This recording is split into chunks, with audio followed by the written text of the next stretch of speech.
Good morning, guys. This is a quick video on how to contour draw a line on eye number 2. That's going to look like this. I'm going to show you on a piece of paper. So first thing first that I like to do is to measure an angle. So if you line up your paper with your reference photo, you're going to be able to measure tear duct to the tip of the eye and get an angle. You're going to just transfer that angle in the middle of the page on the bottom corner, since we definitely want to fit in this top portion of the eyelid. So I'm going to go ahead and put an ideal line. Keep it pretty big. We definitely want to keep it our size of a fist on a 6 by 9 inch paper. So with that being said, I'm going to go ahead and look at the tear duct. It's like in the triangular shape. Okay, and I'm going to go ahead and look at the lowest point of an eye, which is right about the center of it. So I'm going to just guesstimate, and I'm going to measure the angle from the tear duct. It goes down and it goes up from that point, allowing me to find the end point of it.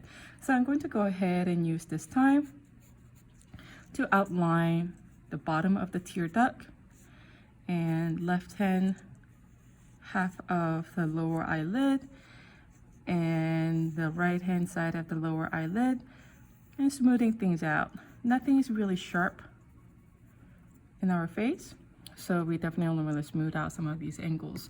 All right, let's go ahead and get to the top.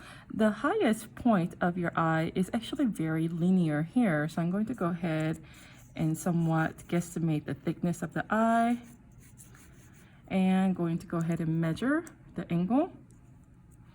Very good. And it seems to fit right in. Very good. So with that, I'm going to go ahead and round things up. So starting from the tear duct, it seems to go down, up.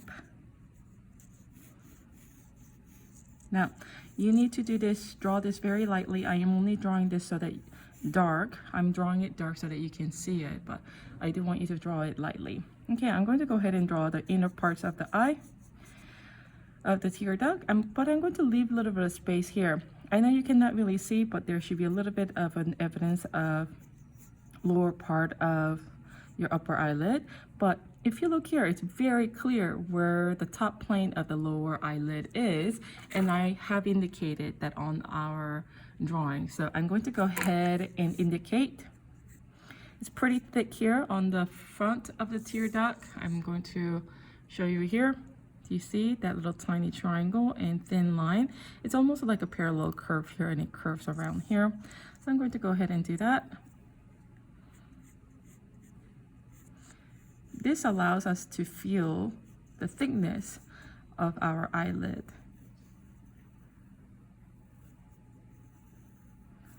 All right, at this time, oops, you didn't see that, I'm so sorry. I've rounded it up, and really made a parallel lines here, and I sort of made it into one nice curvy line. Once I finish that, I'm going to look at where I should place I cannot really speak this morning, the pupil. Instead of drawing parentheses, I would like you to draw the whole oval or the circle here. It's always better practice this way. There we go. We know it's about halfway point here, so I need to go make it a little bit bigger here. And very little skip here. That gives me a pretty good idea as to how big my eye needs to be. And all right, so I have my pupil, and there's right there. I do see a little bit of a larger gap here because we are looking at the eye from the angle. And I'm going to go ahead and at this time add details that I see that's very evident. More details you put in, better it's going to be. All right, once I have that, I'm going to go ahead and work on double eyelids on the top right there. We see that it starts from the tear duct. It's almost merging here. And I see that it gets thicker and wider as it goes towards the back. So I'm going to go ahead and start adding that information, which is going to be helpful, like so. I'm going to go ahead and erase some of the guideline that I no longer really need, and also erase the lines to the point where you can still see it, but it wouldn't bother you with the drawing, because we definitely don't want to have black blending or the charcoal blending with lighter colors such as white, yellow, and so on. I'm just going to keep it pretty dark now so that you guys can see. Once we are done, I'm going to take a look at this. This whole section is pretty dark. It's the sac underneath the eye. So I'm going to go ahead and start outlining the sections that are dark. It's easier for us to indicate it now.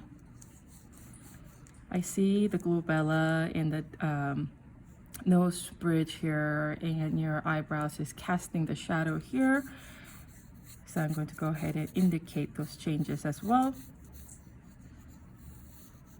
And now I'm going to go ahead and draw my eyebrows. So, easiest method to determine how thick your space for the eyebrows and the eye is really measuring your eye here. Usually if you double it, that should give you pretty good space gap with the opening of the eye. So I'm just going to take this, double that amount. Here is a good indicator from that point. I'm going to go ahead and measure the angles.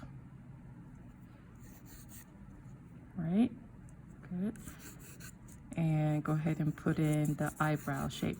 We're not necessarily going to learn to color pencil eyebrows and hair, because that's a totally different technique that I don't think we can fit it in, but we are definitely going to spend more time on this thing, so we need to indicate that differences here. So we are done. Hopefully that video helps you.